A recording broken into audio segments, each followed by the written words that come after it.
Just a quick note before we get started, this episode is available in two parts. This is the first part of Be More AI Aware. Hi everyone, welcome back to the Be More podcast, where we inspire you to be a little bit more of every role in the Salesforce community. Today's session, we are talking Be More AI Aware.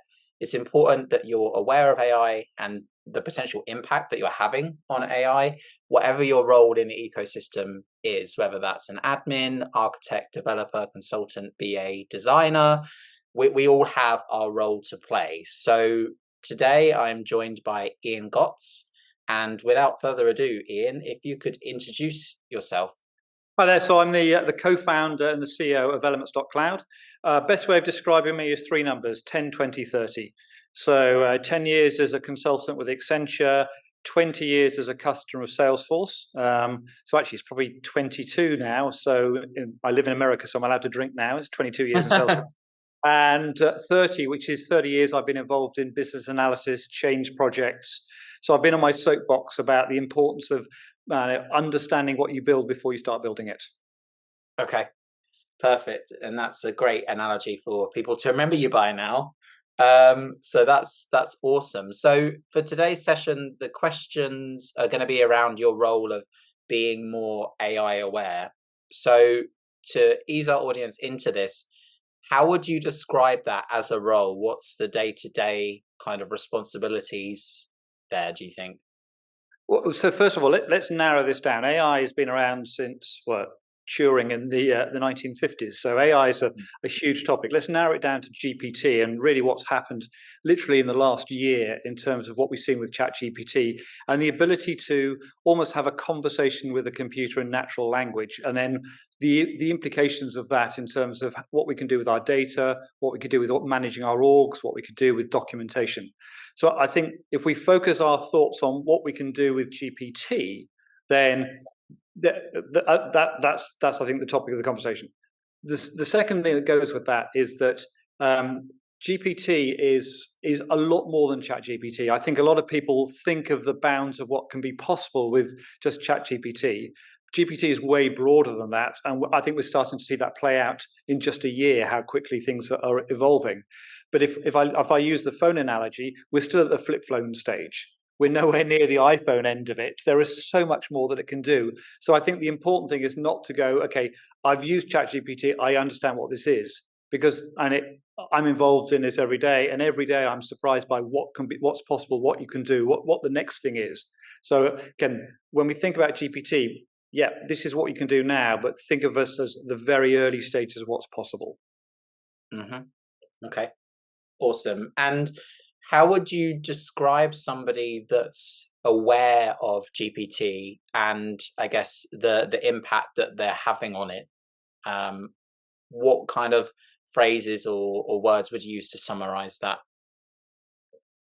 Oh, that's interesting. I mean, I think I was at Thanksgiving and I talked to a number of people around the table who were, someone who ran boards, someone who was a consultant, someone who just got a PhD.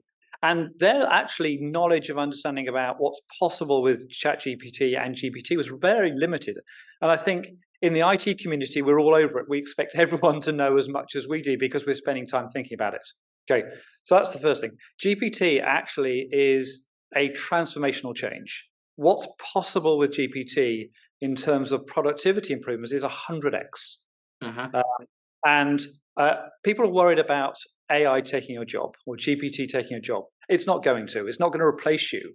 But somebody who understands how to use it better than you is going to take your role. So we all need to get up to speed in what's possible, because for those of you who remember the time before calculators, suddenly you the calculator and you could do amazing math there just on this calculator. So those people who are still using slide rules or doing it by hand, the people with a calculator were doing it like 100 times faster. It's that same level of productivity enhancements that we're seeing. So we all need to understand the potential of GPT and the different use cases. And how it might apply not just to inside Salesforce, but also outside some of the other activities. The ability to write a specification, write a resume, write a job spec, write a requirement, build an image for a blog, tailor a blog. So there are lots of places it can help.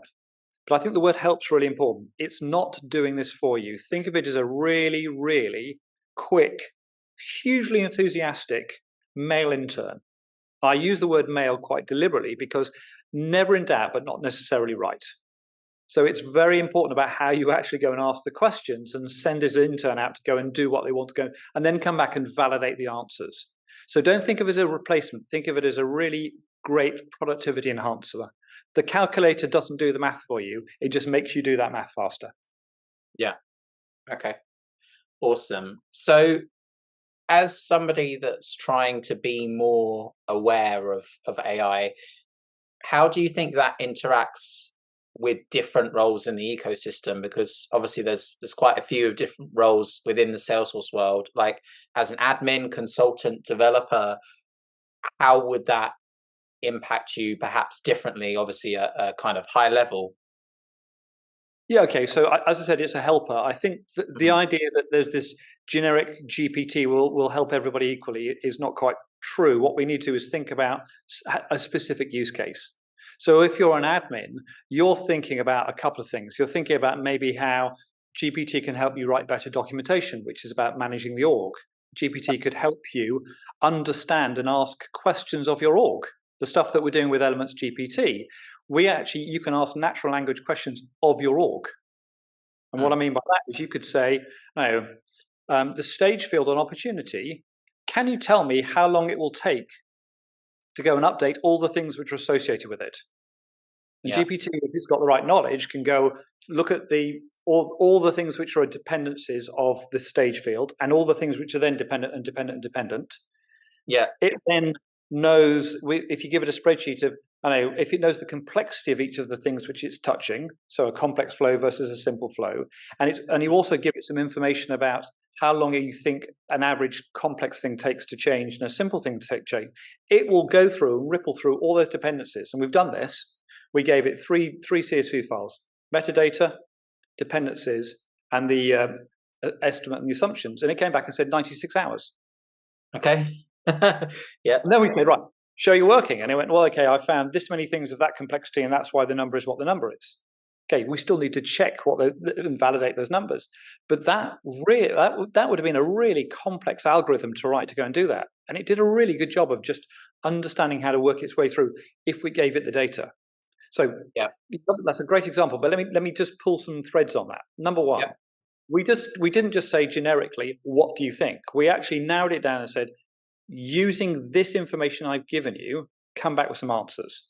So I think a lot of people think of GPT as like Google search on steroids. I'll ask it some questions, and that's okay if you're going, tell me how flow works, or tell me some information, informative type.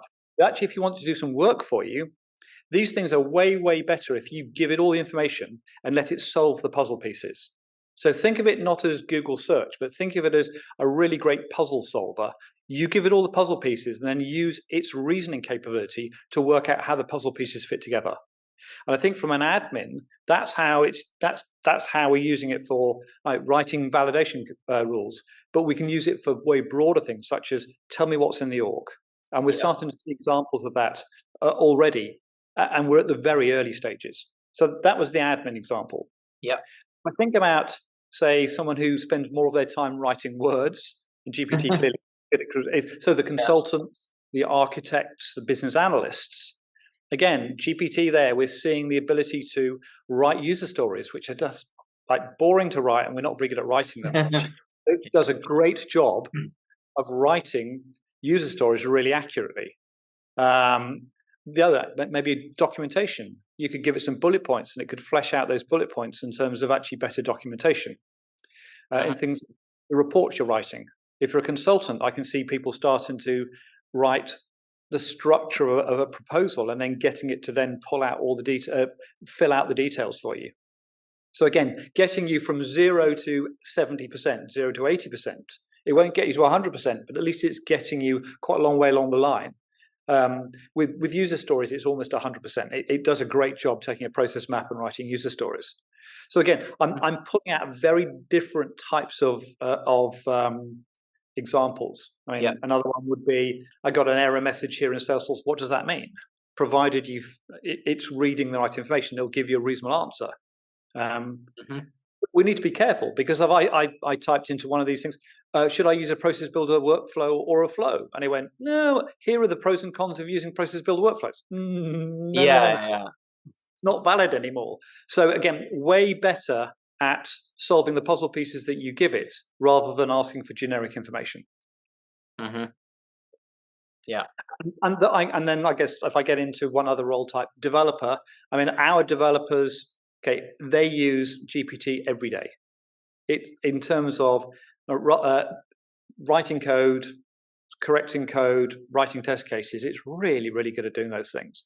So again, I'm pulling out very specific use cases based on those role types, but it's all bounded in the same concepts of it's going to come back with words. The better the prompt you give it, the more knowledge you give it to come up with the answers, the better the answers will be. Okay. And just touching a little bit on two things there, if I may. The first one, in terms of accuracy, am I right in thinking that it's now kind of up to 2021 and before in terms of the data that it has? For example, that very generic one about process builders or workflow rules, that's obviously a little bit outdated. If you're asking something like that, how recent is the information that GPT has available to it? That's a great question. I think now it's actually GPT-4 is now being taught up to 2023. But again, it's back to think of those use cases, and then how can we actually feed it a lot more of our knowledge, the correct knowledge, so it can then answer the questions properly, rather than relying what it's found on the internet. Because we all know the internet's full of a lot of information which is true, and a lot of stuff is just not true. Yeah. So far better that if you were worried about the release notes, give it the release note and then ask the questions of the release note. Because now you can actually attach files. So you could say, here is the release note. Now I'm going to ask you some questions about it. My other kind of question on that chain of thought, security. If you're giving it files and you are asking something of it, you're obviously potentially giving it some information that you shouldn't be, right? There's that risk. Of course. So I mean, a couple of things. I think people have probably had over-exaggerated the risk from a security perspective. Okay, so let me take you back to 2007-ish, when people said, we're never going to put financial services data in the cloud. We're never going to put pharmaceutical data in the cloud. Okay, we have Viva, we have nCino. People trust Salesforce to look after that data. Okay, so that's the first thing, which is, now I know Salesforce isn't training necessarily on that data, but you've no idea. You've got to trust Salesforce is going to look after our data, back it up, is not going to do anything nefarious with it. Okay? Yeah. I think when AI first kicked in and OpenAI started, there was a big concern that any data we're going to give it was going to start obviously teaching the models. Now, first of all, in its policies, it's saying it's not doing that. Secondly, you can actually, there are some checkboxes to go, no, I don't want you to do certain things. Finally, the data retention is 30 days, but if you're someone like Salesforce, they've got an agreement, I think, where it's 0 days where any data is held.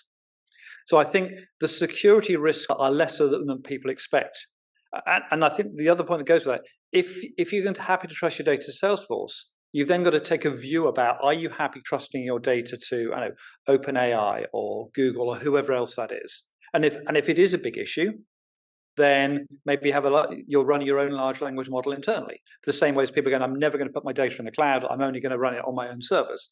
And it's the same sort of discussion that we're having. So that's the first thing. I think the second thing, though, is, okay, I get it if you're putting customer data out there. Yeah. But if you're saying, I've got a release note here, or I've got a bunch of metadata in my org, can you make sense of it for me? Really? Is that actually, if someone are they make sense of that? If they are, hire them, because they'll help you. So I think we need to look at the relative levels of security and the sorts of things we're doing. The audience we're talking to are predominantly there managing Salesforce. We're not pushing data in and out of, we're not taking customer data and putting it into GPT necessarily. We can pick that up in a moment. That's about what Salesforce is now enabling you to do with GPT, which is different from what you can do with just the standard GPT tools that are out there, whether it's OpenAI's ChatGPT or ChatGPT Plus. Awesome. And there are other tools out there as well. Personally, I prefer the interface of Bard a little bit better than ChatGPT. Like, what other ones have you come across? Because there's other ones that kind of do video, and there's one that do images, and there's a whole host of tools, right? It's exploding. Oh yeah, it is. I mean, obviously Bard is Google. The other big one, the three big ones are OpenAI, which is ChatGPT. It's obviously Bard with Google. Anthropic's got something called Claude. So they're the three big players. But every release they come up with, they're providing more capabilities. So an interesting thing that ChatGPT came up with a week and a bit ago was the idea of a custom GPT. Yeah. So you can take the same GPT interface from ChatGPT, but you can then build what's called a custom GPT. What that means is, think of a narrow scope. You could say, I want you to write customer case studies. So you give it a file which is a transcript of a video interview, and then say, build me a customer case study. But what you can do with a custom GPT is, with this narrow scope, you can give it some knowledge. You give it a set of instructions. This is how I want you to behave. You can give it knowledge articles. So this is my standard case study structure. These are the terms that I always use. This is our tone of voice. Yeah. Okay. And then you can say, do not use anything out your knowledge of the internet. Purely build my case study based on the attachment, which is the transcript, and use my knowledge articles and use my instructions. Okay, so people are now building these narrower scoped custom GPTs. So the one could be about helping you do process mapping better. One could be about, thinking about architecture. Yeah. And so we're seeing lots of people building these custom GPTs, embedding their knowledge, right, whether it's books or articles or their knowledge, into these things, and then a specific instruction set to make it give you far better answers. And so some of those GPTs are public. So anybody can find them and use them, but some of them are private, ones that you build for your own productivity. You don't want to share them. You might share them with your colleagues, but you're not going to share them with the whole world because they've been optimized for you. So like the ones that we built for, our product management team use, or the ones that our marketing teams use, we've built those specifically because they're tailored for the Elements tone of voice. They use the Elements colors. We've given it a set of instructions that work really well for us. So we've taken the sort of generic, GPT can do anything, and then taken it down to a narrow. We've got 10, 15, 20 helper apps that we use called custom GPTs. But to build these GPTs, you need to be on the Plus program, and to use them, you need to be on the Plus program, which is the $20 a month. But sort of productivity gains we're seeing of at 10x, 100x for different activities. Okay, $20 is a small price to pay. Yeah. Yeah, and I think certainly if you were to try it out, or it sounds a little bit like you might have done this, it's quite easy to solidify the business case of renewing the subscription. I'm not sure how the model works, but when you start to see the results and put the value against the cost, right? Right. That's all we have time for part one. Tune in to part two to find out more and dive into the art of prompting. Thanks for tuning in to Be More with Tom Bassett. Don't forget to like, subscribe, and leave any feedback in the comments.